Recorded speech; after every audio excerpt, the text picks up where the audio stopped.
when I started in 2009, what there was to do and what there was available to do, I spent from 8:30 every morning to 8:30 at night making phone calls.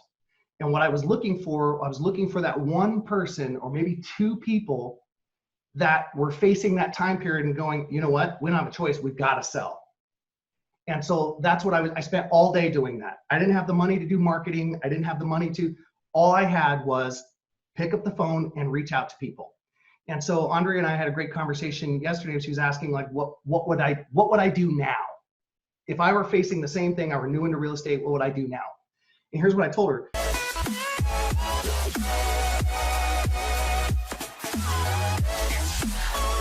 I would spend half of my day. First of all, I would wake up first thing in the morning, okay? Like we do, 6:30 in the morning, we do an emotional and mental exercise to ensure that we're in the most optimum frame of mind, right? By the way, you guys are welcome to join us at 6:30 in the morning. It's the same morning huddle. We do a 15-minute exercise that's designed to get you into the best frame of mind and thinking and decision making. It feels good. It's a breathing exercise. You tap into your gratitudes. You think about what you're focused on what your commitments are to achieving in life, like that, right? Start off like that, a little bit of exercise. For us, we do this morning huddle, right? So if I was starting out in real estate, I would do all of those things.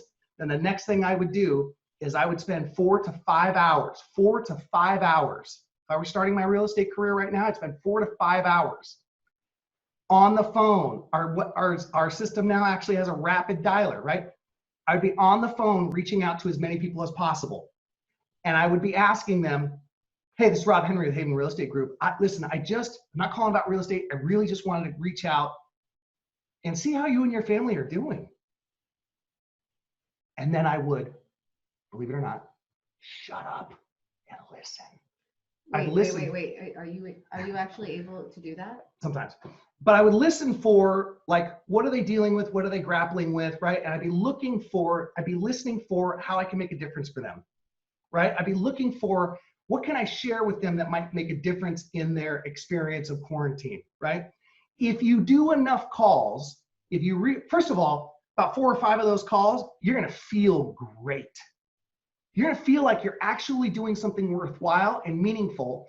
And by the way, when we talk about that, the average consumer needs 68 touches before it moves the needle for whether or not they're gonna consider doing business with you, 68 positive touches. How many touches do you think that making a positive, meaningful call like that, even if you never talk about real estate, how many of those touches do you think that call facilitates, right? You're not talking about real estate unless they ask. Now, here's what I would do. When they ask a question about real estate, I'd write it down. If I can answer them in that call, I would answer them. If I could answer with certainty, I would answer them. If I'm uncertain about the answer, I'd say, that's a great question. And as of this point, a few people have asked that. Let me do some research so I can come back with the most intelligent answer for you, right? That gives you an excuse for a call back, but I write that question down. Then I move on to the next call and the next call and the next call. At the end of 4 or 5 hours of doing that, by the way, feels good. Are you more likely to do something that feels good? Are you more likely to continue doing something that feels good? These calls are easy, guys. I would do that and I write down those questions. At the end of a 4 or 5 hour session, I would look down at those questions and I would pick 1 or 2 that are like some of the most common themes, and I'd write an article about that. And then I would immediately set my phone in front of me and I would do a video about that article. And I would post both of them.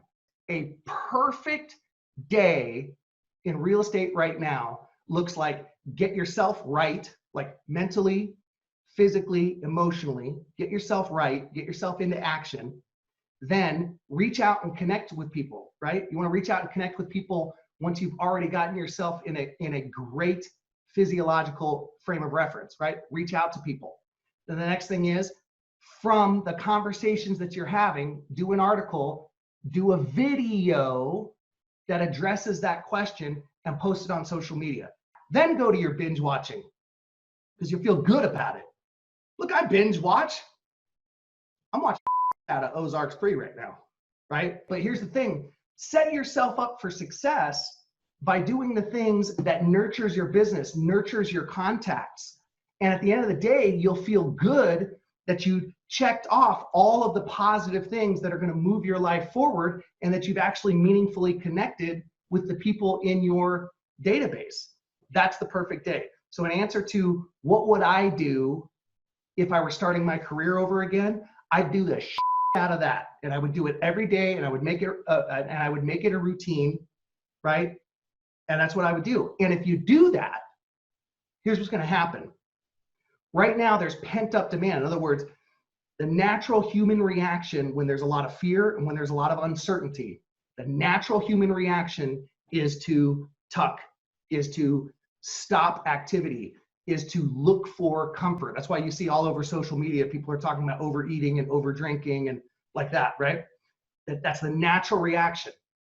However, people still need to buy, people still need to sell. And in fact, with respect to buying, it's one of those psychological things that people do, like it's a must for people. They want to move, they want to advance their life, right? And when they start feeling like we're coming out of this thing, we're gonna have a rush of people that rush into the market and they wanna find homes, or they wanna sell their homes so they can move to the next transition. They will go with the agent who's been the most visible to them during this time period. That's what'll happen. So in your career, you may never face an opportunity. In your career, you may never face an opportunity like this again. I would advise jump on it. That's what I would do.